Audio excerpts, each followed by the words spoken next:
They walk through the water and the big man thanks him for saving him again. Ryota asks why he keeps thanking him. He says that he is scared because he wouldn't survive without him.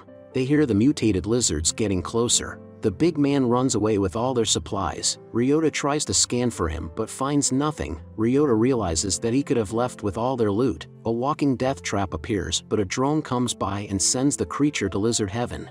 The big man walks outside the woods. Ryota apologizes for doubting him, but he doesn't mind. They continue walking through the forest with Godzilla's offspring close behind. They climb a ladder, but it breaks and they all come tumbling down.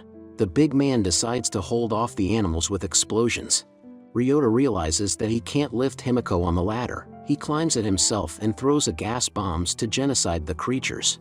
The big man begins feeling dizzy and falls to the floor holding his leg. They pour antibiotics on his wound, but he fights back in pain. Ryota tells Himiko to hold him down, but she doesn't want to touch a man. He shouts at her, then she starts holding him down until he stops screaming. In the morning, Ryota asks Himiko how many people she has smoked. She begins crying and says she only smoked those who tried to put her in a pack first. A sonar suddenly passes by them and they realize someone is close. Ryota gets up and says he will be the distraction. He stands in the middle of the forest and scans. The hunter suddenly attacks him with a knife. Ryota dodges and jumps off a cliff. Ryota tells the man they don't have to fight. A timer falls at his feet, revealing the hunter has a partner.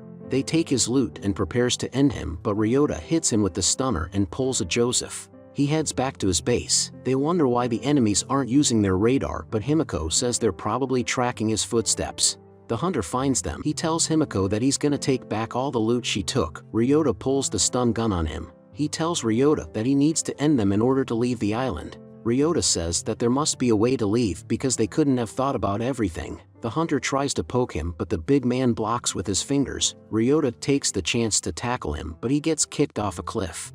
Ryota wakes up on a tree branch and finds the big man alone with all their loot gone. Ryota finds Himiko's phone and finds out that she was his wife from Batum. He decides to find her, but the big man begs him to stay with him. Ryota says he will be back soon and heads out.